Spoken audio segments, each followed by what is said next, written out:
இது தனக்கென ஒரு வளர்ச்சி நிலை இருந்தது. இது பிற நாடுகளும் பிற மொழிகளும் கூட கடன் கொண்டிருக்கலாம். ஒரு பிரமிடில் மேலே எழுதியிருக்கு ஒரு பேர், கந்தன்னு நல்லா சிந்துவெளி எழுதி. இன்றைக்கும் போனால் அந்த பிரமிடில் மேலே கந்தன் என்று சிந்துவெளி எழுத்திலே எழுதப்பட்டிருக்கிறது. இன்னும் சிந்துவெளி எழுத்து அழியாமல் இருக்கிறது. மக்கள் மத்தியில் பரவி இருக்கு, நிறைய பேர் பேசுறாங்க. அப்படிங்கும்போது இது ஒரு அரசாங்கம் இல்லை அரசு அமைப்புகள் எடுத்துட்டு போகும்போது தான் இன்னும் அதிகமாக அங்கீகாரம் கிடைக்கும். நம்ம ஐயாவுடைய ஆய்வுகளை அரசாங்கம் எந்த அளவுக்கு கையில் எடுத்திருக்கு, என்ன பண்ணியிருக்கு?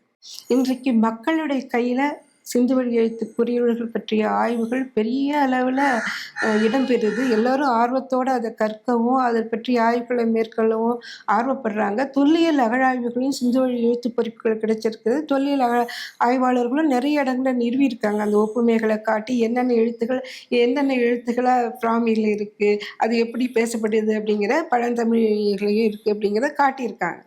இந்த ஒப்புமைகளை இனிமேல் புதுசாக நிறுவனங்கிற அவசியமே இல்லை. உதயச்சந்திரன் ஐயா அவங்க தனியாக ஒரு ஸ்லைடே போட்டு காட்டியிருக்காங்க நிறைய இடங்கள்ல. டா டா அப்படிங்கிற காங்கிற எழுத்துக்கள் எவ்வாறெல்லாம் கீழவழியிலும் சிந்துவெளியிலும் பொதுமையாக இடம்பெற்றிருக்கு அப்படிங்கிற அந்தந்த முத்திரைகளையும் அந்தந்த பாட்டு ஷர்ட்ஸ் அப்படிங்கிற பானை பொறிப்புகளையும் எந்தெந்த இடத்துல இடைப்பட்டிருக்குன்னு தனியாகவே எடுத்து வெளியிட்டிருக்காங்க.